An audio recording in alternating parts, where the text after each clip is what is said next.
बिस्मिल्लाहिर्रहमानिर्रहीम अस्सलामुअलैकुम वरहमतुल्लाहि वबरकातुहू। उम्मीद है दोस्तों सब खैर व आफियत से होंगे। KST लर्निंग यूट्यूब चैनल पर आप सबको खुश आमदीद कहते हैं।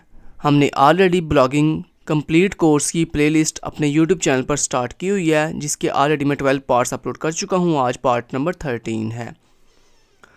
दोस्तों सबसे पहले हमने यहाँ पे वो वाली जीमेल आईडी जो है वो लॉगिन कर ली है, जिस जीमेल आईडी के ऊपर हम अपने ब्लॉगर वेबसाइट जो है वो क्रिएट कर रहे हैं। गूगल ऐप्स के ऊपर क्लिक करते हैं और उसके बाद यहाँ पे हम ब्लॉगर के ऊपर क्लिक करते हैं। जैसे ही दोस्तों हमने ब्लॉगर वेबसाइट के ऊपर ब्लॉगर ऑप्शन के ऊपर क्लिक किया तो हम अपने आगे हैं ब्लॉगर टेम्पलेट के ऊपर। अब यहाँ पे हमने व्यू ब्लॉग के ऊपर क्लिक करके अपनी जो ब्लॉगर वेबसाइट है उसको ओपन कर लेते हैं। तो ये सारी जो सेटिंग है मैं ऑलरेडी आपको अपने प्रीवियस 12 पार्ट्स में सिखा चुका हूँ और ये देखें कितनी प्रोफेशनल वेबसाइट हमने जो है वो क्रिएट कर लिया है। अब दोस्तों आज की वीडियो के अंदर जो चीज़ मैं आपको सिखाने जा रहा हूँ वो ये है कि यहाँ पे आप देख सकते हो, आप जब भी कोई प्रोफेशनल टेम्पलेट डाउनलोड करते हो तो उस प्रोफेशनल टेम्पलेट के लास्ट पे यहाँ पे उनका अपना कॉपीराइट एक्ट लगा हुआ है और ये कॉपीराइट एक्ट जो है वो उस वेबसाइट का है जिस वेबसाइट ने आपके इस प्रोफेशनल टेम्पलेट को जो है वो क्रिएट किया विद हेल्प ऑफ कोडिंग। अब दोस्तों हम ये चाहते हैं कि ये जो उन्होंने अपना यहाँ पे कॉपीराइट एक्ट लगाया हुआ है, हम इस कॉपीराइट एक्ट को डिलीट करके रिमूव करके अपना कॉपीराइट एक्ट लगाना चाहते हैं। लेकिन दोस्तों जब हम ऐसा करते हैं तो क्या होता है कि जिसने ये वेबसाइट क्रिएट की हुई है ना, उसने बैकएंड पे जावास्क्रिप्ट की हेल्प से एक ऐसी स्क्रिप्ट लगाई हुई है कि जब हम इसको डिलीट करने की कोशिश करते हैं कॉपीराइट एक्ट को, तो ऑटोमेटिकली हमारा ये टेम्पलेट या हमारा ये ब्लॉगर वेबसाइट जो है रीडायरेक्ट हो जाती है उनकी ऑफिशियल वेबसाइट के ऊपर। तो दोस्तों ये बहुत बड़ी प्रॉब्लम है हमारे तमाम के तमाम ब्लॉगर्स के लिए, जो ब्लॉगर वेबसाइट क्रिएट करते हैं उनके लिए ये बहुत बड़ी जो है वो टारगेट है और ये बहुत बड़ी जो है वो इशू है कि वो कहते हैं यार हम इस फोल्डर को कैसे यार इससे जान छुड़ाएं अपनी। ये कॉपीराइट एक्ट हमारी जान ही नहीं छोड़ता। अगर हम इसको रिमूव करें तो फिर भी टेंशन होती है, अगर ना रिमूव करें फिर भी टेंशन है। तो आज की वीडियो में कंप्लीट आपको ये सिखाऊंगा कि किस तरह से आप इस कॉपीराइट एक्ट को रिमूव करके अपना खुद का कॉपीराइट एक्ट लगा सकते हैं। तो चलें दोस्तों टाइम वेस्ट के बगैर यहाँ पे मैं आ जाता हूँ अपने ब्लॉगर टेम्पलेट के ऊपर। और यहाँ पे आने के बाद दोस्तों आपको यहाँ पे एक ऑप्शन मिल रहा है थीम के नाम से। आपने सिंपली दोस्तों थीम वाले ऑप्शन के ऊपर क्लिक करना है। जैसे जैसे करवाना हूँ अब आपने सेम वैसे वैसे मेरे स्टेप्स को फॉलो करना है और इंशाल्लाह मैं गारंटी देता हूँ मेरा ये जो मेथड है ये 100% वर्क करेगा और ये कॉपीराइट एक्ट रिमूव करके आपका खुद का अपना कॉपीराइट एक्ट भी लगाएगा और विदाउट एनी इशू। तो सबसे पहले हमने क्या किया, यहाँ पे दोस्तों हमने थीम वाले ऑप्शन के ऊपर क्लिक करके हम थीम वाले पेज पे आ गए हैं।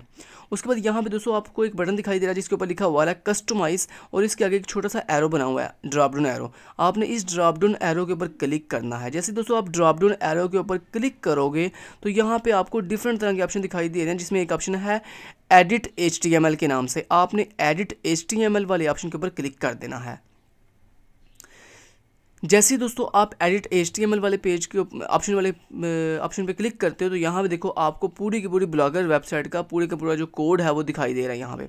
अब आपने इस कोड या किसी भी जगह पे ऐसे रख के क्लिक करो। जैसे दोस्तों आप क्लिक करोगे तो उसके बाद आपने यहाँ अपने कीबोर्ड से जो है वो Ctrl F प्रेस करना है, Ctrl F। जैसे दोस्तों आप Ctrl F प्रेस करोगे तो यहाँ पे देखो ऊपर एक ना सर्च का डायलॉग बॉक्स ओपन हो जाएगा, जहाँ पे एक जो कर्सर है वो ब्लिंक कर रहा है और आप कर रहा है आप क्या सर्च करना चाहते हो। तो दोस्तों आपने यहाँ पे सर्च करना है। आपने सबसे पहले ना आप सोचोगे यार मैं क्या सर्च करूँ यहाँ पे। तो दोस्तों आपके फूटर में ये जो लिखा हुआ है ना, यहाँ पे फूटर जो लिखा हुआ है, फूटर सेक्शन में जो भी कॉपीराइट एक्ट लगा हुआ है आप ये वहाँ पे सर्च करो। तो यहाँ पे ना फूटर मैं अगर आपको इसको जूम करके दिखाऊँ तो ये देखो यहाँ पे आपके फूटर के ऊपर लिखा हुआ है क्रिएटेड बाय। तो ये आप यहाँ पे जाकर सर्च करो, क्योंकि ऐसे तो इतने लंबे कोड में आपको कुछ नहीं मिलेगा। तो यहाँ पे मैंने अपने आसानी के लिए क्या किया, मैंने यहाँ पे देखा अच्छा यहाँ पे फूटर के शुरू पे क्या लिखा हुआ है, तो यहाँ पे लिखा हुआ है क्रिएटेड बाय। तो सिंपल मैंने आगे यहाँ पे सर्च किया क्रिएटेड बाय। तो ये देखो मैंने सेम एज इट इज़ यहाँ पे लिखा क्रिएटेड बाय। दोस्तों इतना लिखने के बाद मैंने एंटर प्रेस किया तो इस पूरे कोड के अंदर जहाँ पे क्रिएटेड बाय लिखा होगा ना वो ऑटोमेटिक मुझे उस वाली लाइन पे ले जाएगा। तो अब दोस्तों अगर मैं इसे स्क्रॉल करके थोड़ा नीचे आऊँ तो ये देखो ये मुझे मिल गया क्रिएटेड बाय, ये लिखा हुआ है क्रिएटेड बाय। ठीक है, तो दोस्तों जो हमारी कोडिंग के अंदर ये जो फूटर सेक्शन जिस जगह पे लगा हुआ था वो फूटर सेक्शन मैंने आपको ढूंढना सिखा दिया है कि सिंपली क्या करते हैं, कंट्रोल अपनी कोडिंग के स्टार्ट पर क्लिक करके कंट्रोल F दबाते हैं और फिर उसके बाद जो भी आपके फूटर के शुरू पे लिखा हुआ थोड़ा सा टेक्स्ट वो आप यहाँ पे सर्च बार के अंदर सर्च करते हो तो ऑटोमेटिक वो आपको यहाँ पे ले आएगा जहाँ पे आपका फूटर जो है लिखा हुआ है कोडिंग के अंदर। अब दोस्तों आप इस कोड को थोड़ा जूम कर लो ताकि मैं आपको सिखाऊँ किस तरह से आपने इसको चेंजिंग करनी है। दोस्तों सिंपली अब आप ज़रा गौर से सीखिएगा मैं चेंजिंग कैसे करूँगा। दोस्तों जहाँ पे आपका ये फोटो सेक्शन स्टार्ट हो रहा है देखो लिखा हुआ है क्रिएटेड बाय, तो इसका मतलब है यहाँ से आपका फोटो जो है स्टार्ट हो रहा है। अब आपने दोस्तों यहाँ पे इसके शुरू पे ये जो ग्रेटर का सिंबल लगा हुआ है ना, इस ग्रेटर के सिंबल के अंदर आना है और यहाँ पे ऐसे एक स्पेस देनी है और फिर यहाँ पे आपने जो लिखना हो ना सेम ऐसे डिटो कॉपी आपने अपने टेम्पलेट के अंदर भी ये चीज़ लिखनी है। तो सिंपल ग्रेटर के सिंबल से पहले आपने लिखा स्टाइल इक्वल सिंगल कोट लगाई और इस सिंगल कोट के अंदर दोस्तों आपने लिखा फाउंड माइनस साइज, आगे लगाया आपने कॉलन, ये जो 2 डॉट होते हैं, और उसके बाद दोस्तों आपने लिखा 1px सेमी कॉलन और उसके बाद दोस्तों आपने लिखा ओपेसिटी कॉलन 0 सेमी कॉलन। चलें जी, तो ये दोस्तों जो डिटो कॉपी मैंने लिखा ना ये सेम ऐसे डिटो कॉपी आपने भी वहाँ पे लिख लेना है। दोस्तों इतना लिखने के बाद आपने देन क्या करना है, आपने ये जो आपकी डिव है यहाँ से लेकर ये जो डिव स्टार्ट हो रही है मतलब यहाँ से जहाँ पे आपने ये कोड लिखा ना स्टाइल वाला, इसके शुरू पे ये देखो ये डिव टैग स्टार्ट हो रहा है और ये डिव टैग पहला जहाँ पे एंड हो रहा है, जहाँ पे ये पहला डिव टैग एंड हो रहा है ना यहाँ तक आपने इसको कॉपी कर देना। जहाँ पे आपका ये डिव टैग पहला क्लोज हो रहा है, वैसे तो यहाँ पे बहुत से डिव टैग क्लोज हो रहे हैं लेकिन जहाँ पे ये पहला यानी यहाँ पे ये लिखा हुआ है blogger templates anchor tag close हो रहा है उसके बाद डिव टैग क्लोज हो रहा है, यहाँ तक आपने इतना कोड सेलेक्ट करके इसको कंट्रोल सी के साथ इसको कर देना कॉपी और उसके बाद यहाँ पे दोस्तों जहाँ तक आपने कॉपी किया ना यहाँ पे आपने एंटर प्रेस करके वो कोड पेस्ट कर देना। ठीक है, तो दोस्तों पेस्ट करने के बाद उसके बाद ये जो आपने कोड न्यू पूरी की पूरी डिव पेस्ट की है ना, इसके अंदर ये जो आपने स्टाइल टैग लिखा था ना ये पूरे का पूरा रिमूव कर देना है ऐसे, लेकिन पहले वाले में से नहीं दूसरे वाले में से। एक तो ये पहले वाला था ना जिसमें आपने लिखा था, ये जो पहले वाला जो आपने कॉपी किया है इसके अंदर आपने ये स्टाइल जो मैंने लिखवाया था ये रिमूव नहीं करना, बल्कि ये जो इसको कॉपी करके आपने ये जो पेस्ट किया ना अगेन दोबारा से पूरी की पूरी डिव, इस डिव के अंदर आपने ये पूरे का पूरा जो स्टाइल है इसको डिलीट कर देना यहाँ तक। ठीक है, यहाँ तक इसको डिलीट कर दिया। करने के बाद दोस्तों देन आपने क्या करना है, ये जो आपके यहाँ तक ये जो लाइन के बाद ये पूरे का पूरा ये जो एंकर टैग था ना ये पूरा रिमूव कर देना। ठीक है, तो यहाँ से लेकर आपने क्या किया, मतलब पहला ये जो आपका एंकर टैग क्लोज हो रहा है इसके फ़ौरन बाद ये जो पूरे का पूरा ये जो टेक्स्ट ना ये आप पूरा रिमूव कर दें यहाँ से यहाँ तक एंकर टैग के एंड तक। डिव वाला टैग क्लोज नहीं करना, ये डिव जो जहाँ पे ये जो डिव क्लोज हो रही है ना इसको नहीं डिलीट करना, बस ये एंकर टैग जहाँ पे क्लोज हो रहा है यहाँ तक आप डिलीट कर दो। चलो जी यहाँ तक डिलीट कर दिया। ओके जी दोस्तों, इतना करने के बाद अब आपने क्या करना है, ये जो इसके अंदर ये जो एंकर टैग है आपका, ये जो आपने एंकर टैग के अंदर आई डी देख रहे हो, इस आई को भी ऐसे क्या कर दो डिलीट कर दो। ठीक है, कर दिया डिलीट, इतना काम कर दिया दोस्तों। इतना काम करने के बाद उसके बाद देना आप क्या करो, ये जो लिखा हुआ ना क्रिएटेड बाय, इस क्रिएटेड बाय की जगह पे आप कुछ भी अपनी मर्जी से जो भी लिखना चाहते हो वो लिख सकते हो। तो मैंने यहाँ लिख दिया कॉपी राइट और उसके बाद मैंने किया 2023 कॉमा, फिर मैंने दोस्तों लिखा इसके आगे डिज़ाइन बाय और सॉरी मैंने लिखा ऑल राइट्स रिजर्व्ड, आप जो भी लिखना चाहते हो आप लिख सकते हो। और उसके बाद दोस्तों मैंने लिखा डिज़ाइन बाय और उसके बाद डिज़ाइन बाय क्या दोस्तों मैं लिखना चाहता हूँ अपनी वेबसाइट का नाम, मतलब अपनी ब्लॉगर वेबसाइट का नाम। तो मेरी ब्लॉगर वेबसाइट का नाम क्या के एस लर्निंग।